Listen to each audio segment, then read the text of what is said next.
रामनगर भारी बारिश से कृत्रिम बाढ़, लोग परेशान। सिलचर के रामनगर क्षेत्र में बारिश के कारण जल जमाव से घर, दुकान और सड़कें पानी में डूब गई हैं। आईएसबीटी बाईपास पॉइंट और रामकृष्ण पेट्रोल पंप क्षेत्र में ड्रेनेज की कमी से स्थिति और बिगड़ गई है। समाज सेवी सेबुल हुसैन सदियाल ने क्षेत्र का दौरा कर सरकार से स्थायी समाधान की मांग की है। আমরা দেখতে পেরেছি বিগত 2-3 বছর থেকে একদিন বৃষ্টি হলে যে হারে আমাদের আইএসবিটি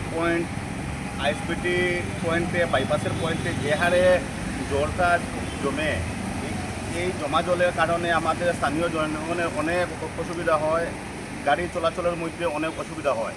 কিন্তু আমরা দেখতে পেরেছি বর্তমান সরকারে খালি উন্নয়নের কথা বলে, আজকে ফেসবুক করলে খালি উন্নয়ন, কিন্তু উন্নয়নটা কই? আপনারা জনগণ দেখেন বা আপনারা মিডিয়ার মাধ্যমে আমরা কই যে আজকে উন্নয়নটা কই?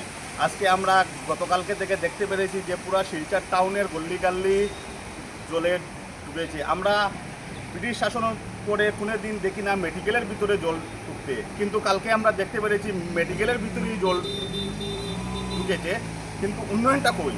তখন আমি আমাদের স্থানীয় জনগণের পক্ষ থেকে বিভাগীয় কর্তৃপক্ষের কাছে অনুরোধ রাখবো যে আমাদের অতি সত্বর মাস্টার ড্রেইনের ব্যবস্থা দেওয়ার জন্য।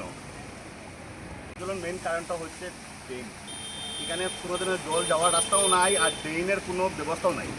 আমি বিভাগীয় কর্তৃপক্ষের কাছে অনুরোধ আমরা স্থানীয় জনগণের পক্ষ থেকে যে অতি সত্বর ড্রেইনের ব্যবস্থা হওয়ার জন্য।